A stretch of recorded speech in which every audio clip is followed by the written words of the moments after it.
What's the best piece of advice anyone ever gave you? Oh gosh. I'm really freezing. You're making me. Yeah. We'll be right back after the station break. We're BBC Live, and we'll be right back.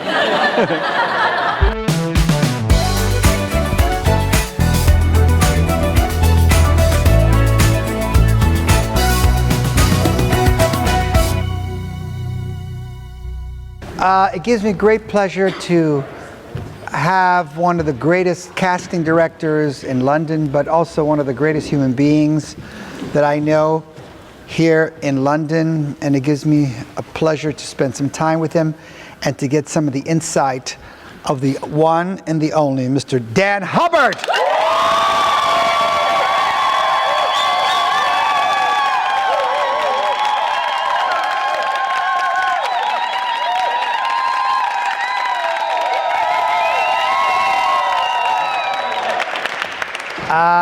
Dan is someone who is extremely busy. Right now he's working on the Guy Ritchie movie. He is casting everywhere, and for on the middle of the day that he comes here and shares with us is just the greatest compliment to all of you, and it's an honor to have you here because he's a true artist. He comes from the Hubbard dynasty of casting directors. You guys have been here since Henry VIII, is that true? Yes. That's right. I often say to people jokingly in the industry that if all the Hubbards were together in a bus and we went off a cliff, the whole casting community would celebrate. There'd be more jobs. So don't tell anyone else that, or it'll be organized. There's a bus outside. Oh, yeah. But you have an incredible family. Tell us a little bit about the Hubbards. Your mother and father started it. Well, my mother, really. The proud, strong Irish woman she is. My father was in advertising. They met in Dublin, and they moved to London for career reasons, had us, but my mother was pure sort of gall and steel and got on the phone to all the commercial production companies at that time, because commercials were burgeoning as a sort of like, the trade was really getting together. I mean, I suppose it was kind of after that Mad Men stage in London, but you had like Ridley Scott, Tony Scott, a very famous director called Alan Parker. Most of the younger people won't know who he is, which makes me feel old. But they were all sort of learning how to shoot and make mini films, Tony Kaye. And she just got on the phone to all the production companies saying, "Oh, hello, I'm Ross Hubbard. I'm very good at casting, or so I've been told, and give us a job," basically. So she really became quite prolific in the commercials world, and then started to get the film and the TV, and just started from the bottom like anyone else. And then my father joined. He left advertising, worked for her. Then they became a partnership, and they became Hubbard Casting. And we relocated to Ireland. I was sort of 11, 12 when we moved over, and then when I was about 15, we got a film called The Commitments, which is a very famous film which most of you young people won't have heard of. I want you to write this down. I want you to actually write down the name of this movie called The Commitments to go see it. It's one of the great films of all time. And that was what revolutionized us as a casting company, really that made us famous. Because there was a lot of tax breaks going on in the 90s in Ireland. Cheaper crew, really great actors and talent, and a beautiful country and locations. And so there was a lot of American movies coming to do big films there, like Tom Cruise did Far and Away and Into the West. In Ireland. In Ireland. Patriot Games with Harrison Ford, which we all cast. And but you cast that too. Yep, that we went on a roll after The Commitments. But the great thing about The Commitments was it was just puritanical casting, because it was, actors who could play and play instruments, and musicians who could act, and vice versa. So it was a very, very interesting casting process. Which talk about the people that were at your house or something you were always talking about. It's interested me. The people at my house. Oh yeah, well we moved.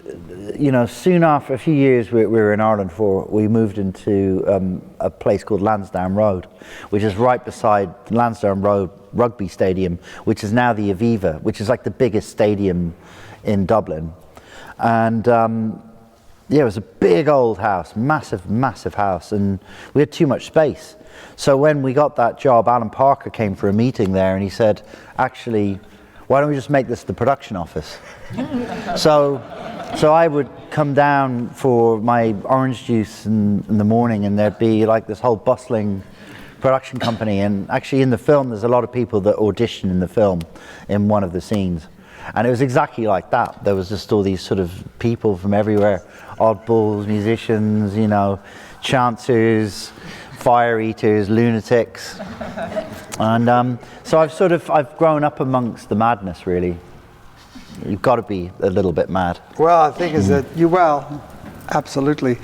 You got to be mad not to do it. I think it is the greatest job. And you guys have loved it so much, which is why you're so good at it.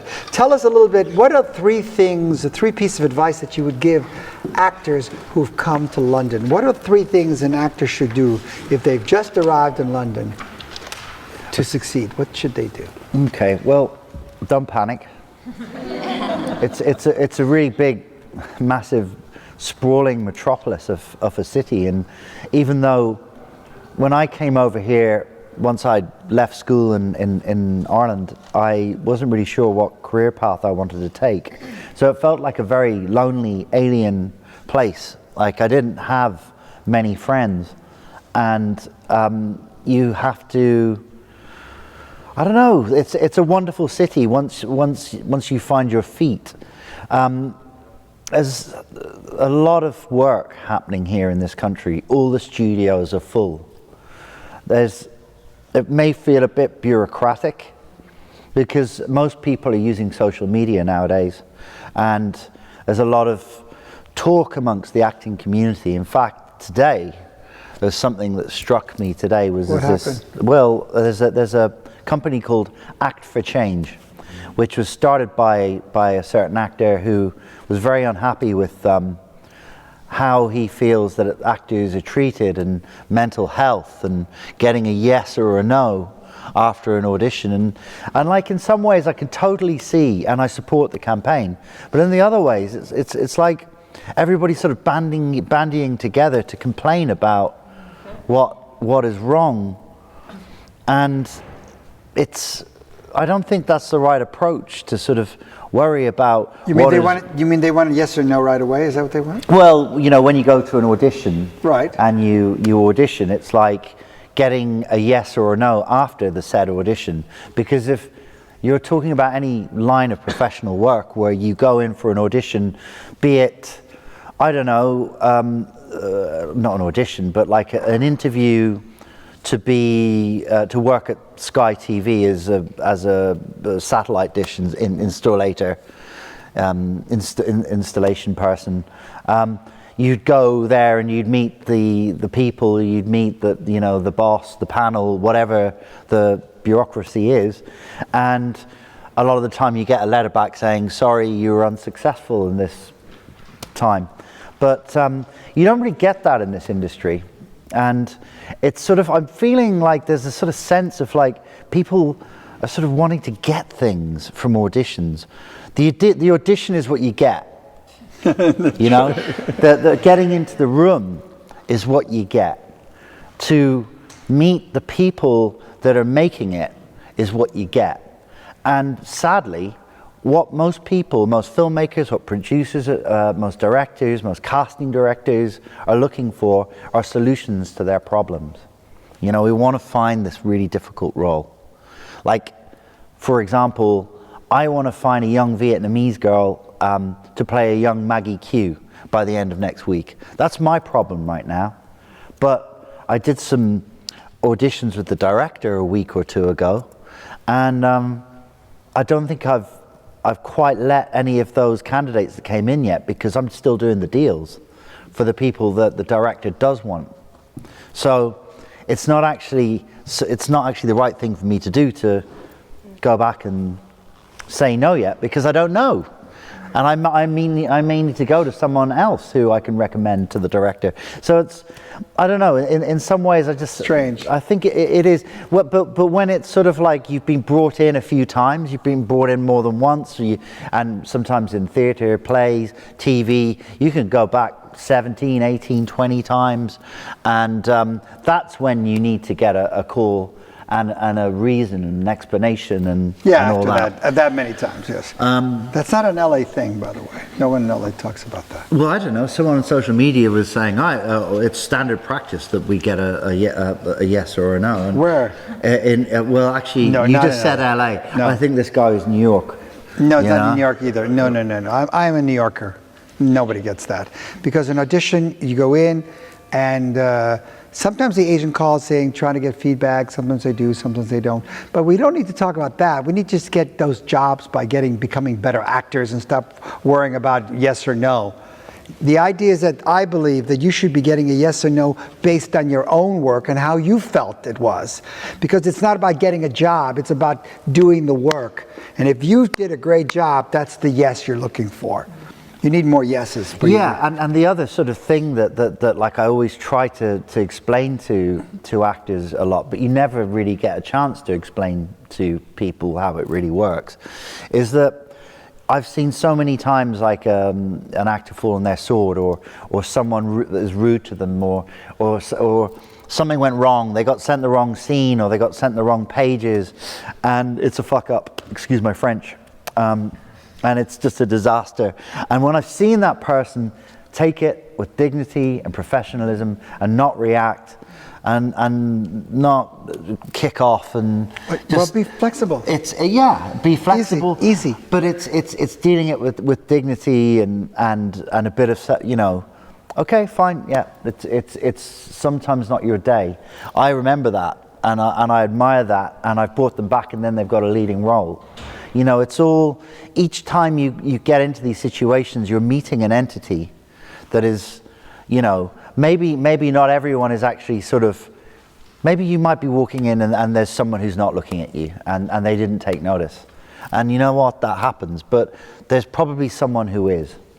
And there's all sorts of other things that happen, I always hear sometimes, like when I've been doing like a big casting in a studio, for instance, because sometimes when it gets down to the final recall, you want like a really nice standard of quality, because you're getting the recalls out to the network heads, you're getting them out to all the various producers, so you want a really, really good audition to be sent.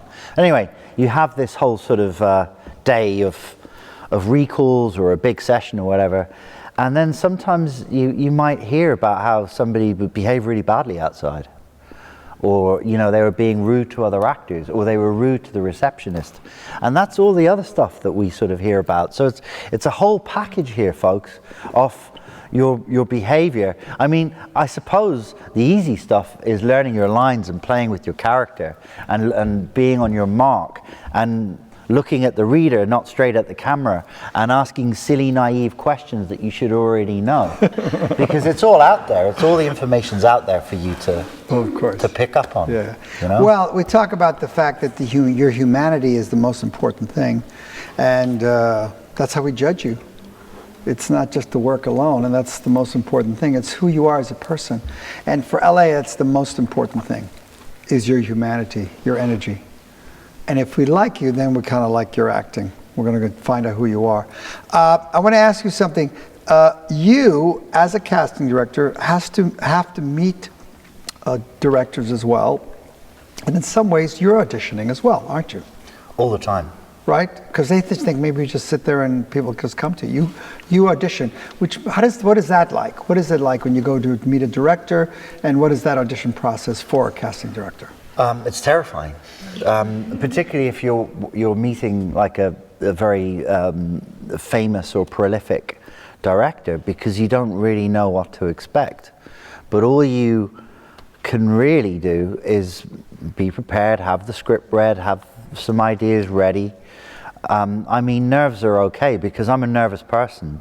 Even the directors that come back and use me time and time again, I'm so in awe of them that I get a bit nervous. I get this thing where it's like, oh, I'm not good enough, and I shouldn't be here, and what if I don't know enough? And you know, we are all sort of winging it in a way, and I don't know. I suppose my process is I build up all that fear, and you know, that tension, and all that, the fears of my life, and fears of my professional life, and all these ridiculous things go through your head. But the number one thing is that I kind of know that once I'm going to be there, it's going to be all right, because it's okay to care, and it's okay to feel fear. Well, first of all, if you're nervous, that means you care. Nervous is a sign of caring. You care that much. It's not a bad thing. You're such a sensitive, artistic person. What do you think? What's the future of the industry right now? Where are we going? Really good question, Bernie. Because my bread and butter, what I love, my passion is independent film. I love, you know, great things like, I mean, was Goodfellas a studio film? Or was, no, Goodfellas was not a studio. Yeah, so that's a prime example of one of my favorite films of all time, because I love Scorsese, and I love his actors, and I love those kind of things. His process. But I also love, one of my favorite films is With Nail and I, which is from the... Where is it go? With Nail and I, Richard E. Grant. Write that down. It's his best performance ever. Yeah, I want to see that. I don't know that one. It was a director called Bruce Robinson, and it's a massive cult hit. But all of these things were written by you know, someone who had a dream, who had a vision, who had something like very clever and funny, human, capturing humanity, a moment in humanity. And this, With Nail and I, is perfect. With Nail and I. It's about the two out-of-work actors in Camden in the 70s who are borderline alcoholics. Well, one of them is an alcoholic. and I'm not going to say much more because it's quite brilliant. Okay, I want to see that one. And I suppose that's like the script-to-screen idea. And because we live in a society that's obsessed with fame, and because everything is now, and because everything's reality TV, and because, like, I don't know why it's suddenly become, you know, in order for something to be successful, you have to have like recognizable faces and everything. That's sort of almost becoming, it's dominating the independent industry. But there's a few reasons for that. You know, Netflix have come along and they're making loads and loads and loads of content. Disney are buying up all the studios, so it's big entities are buying up all the creative output. And that leaving you know, some of the artists who aren't connected to corporate companies are finding it very hard to get their scripts off the ground, which is not great for news for the actors. But on the other side of the coin, with all this content that's being made, there's lots of roles to be cast.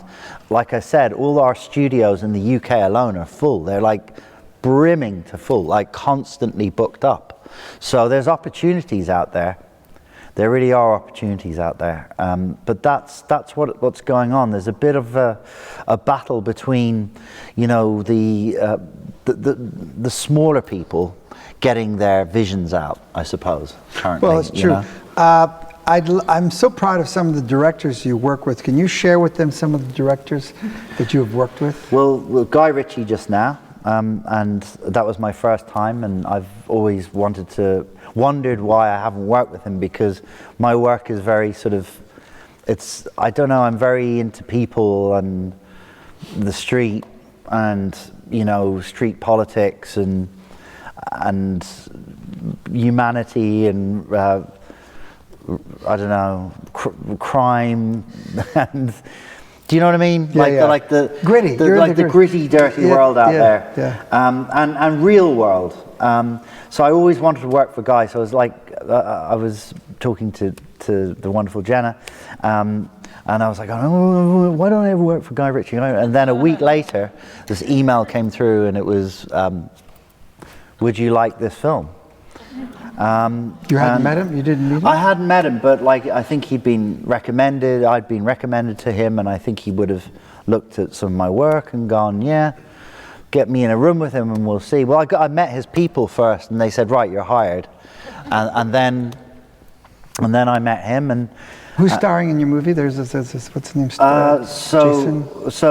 It's Jason Statham, Holt McCallany, who is an actor I really admire, who isn't famous, but he should be. But you'd know him if you saw him, because he's in every brilliant film you've ever seen. Do you know Holt McCallany? Yes. He works as Fincher on Mindhunter. He's about to go on to work with Guillermo del Toro after Guy's film.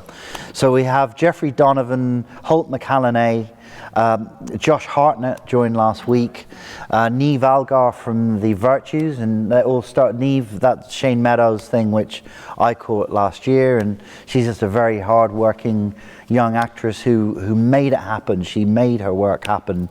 She's like she can box, and she's sparky, and she's positive, and she's tough as nails, and she's a go-getter, and she deserves to be on that set. Who else have we got? Rob Delaney did a day the other day from Catastrophe. I've worked really hard. I'm very proud of this cast. Laz Alonso from The Boys, Raul Castillo. So it was a mixture of. You have a lot of great people.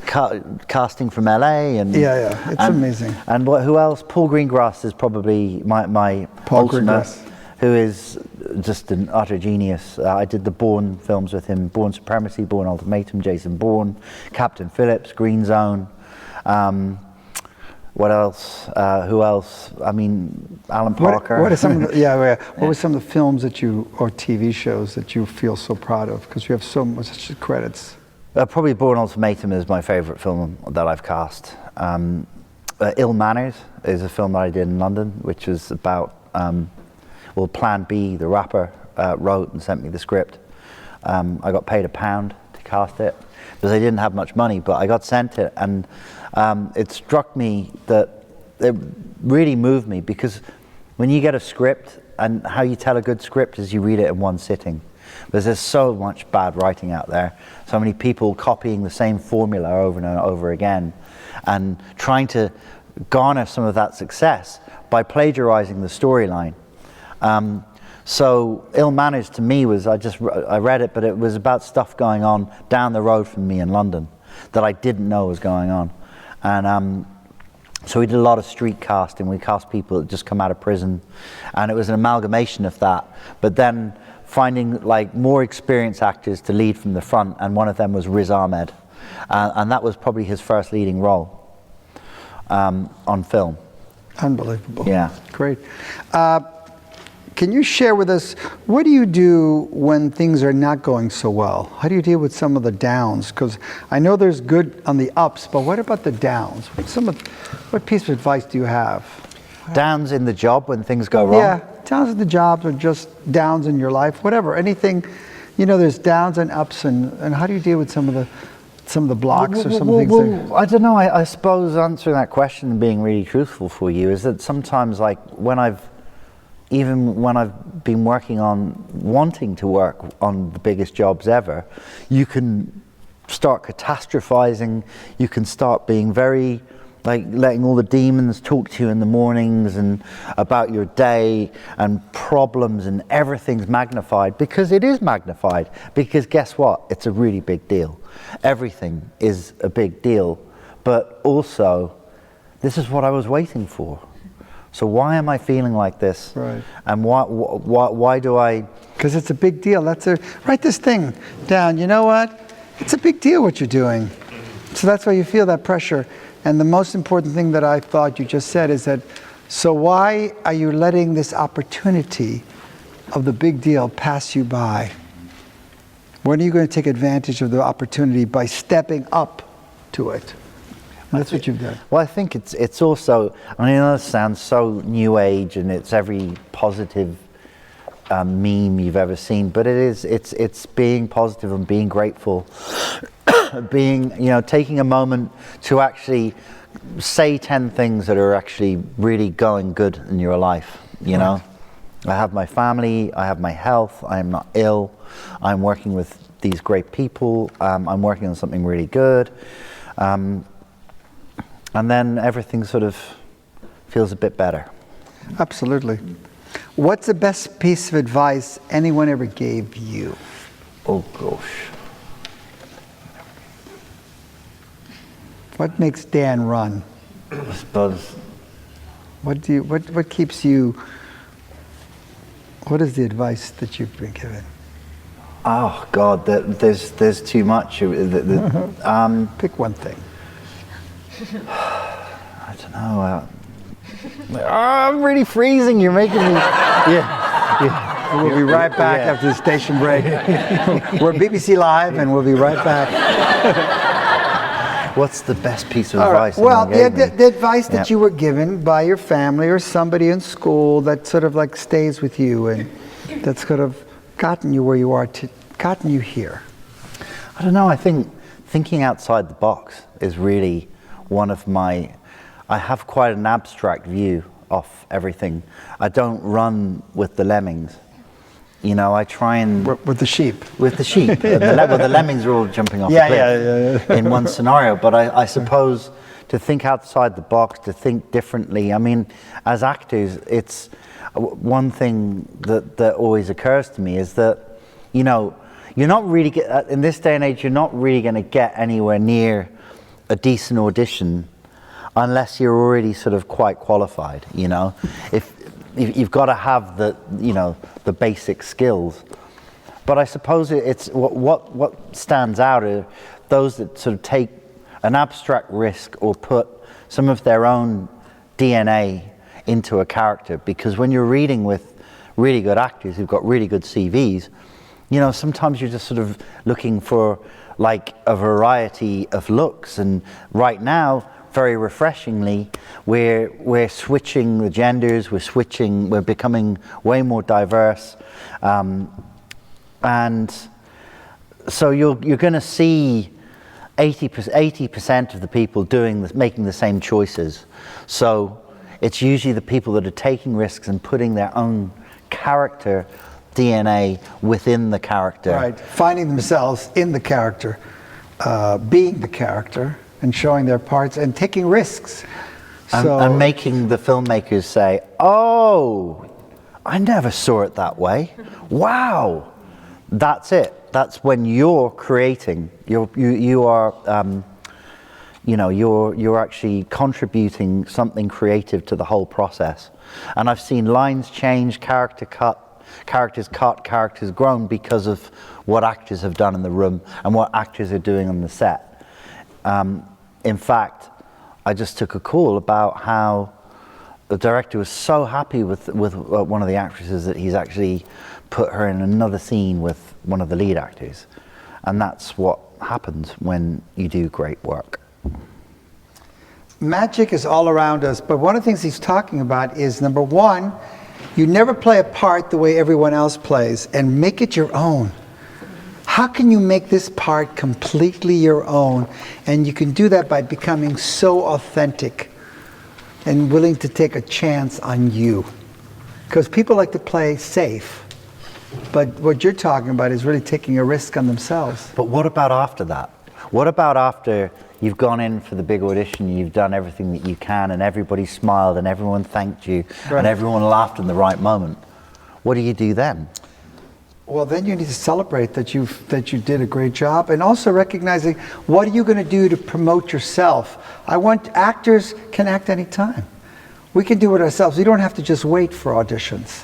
What I'm saying, what do you mean? Yeah, but what I'm saying is it's kind of, you've got to let go as well. Oh, let go of it. Yeah. Yes. Oh, yeah. Of course. You've got to let go, because it's this. I think we're in this dangerous element right now, where there's a big focus on mental health, you know, and as actors, because so much of it is emotional, it's going to have an effect on your emotions and your mental health.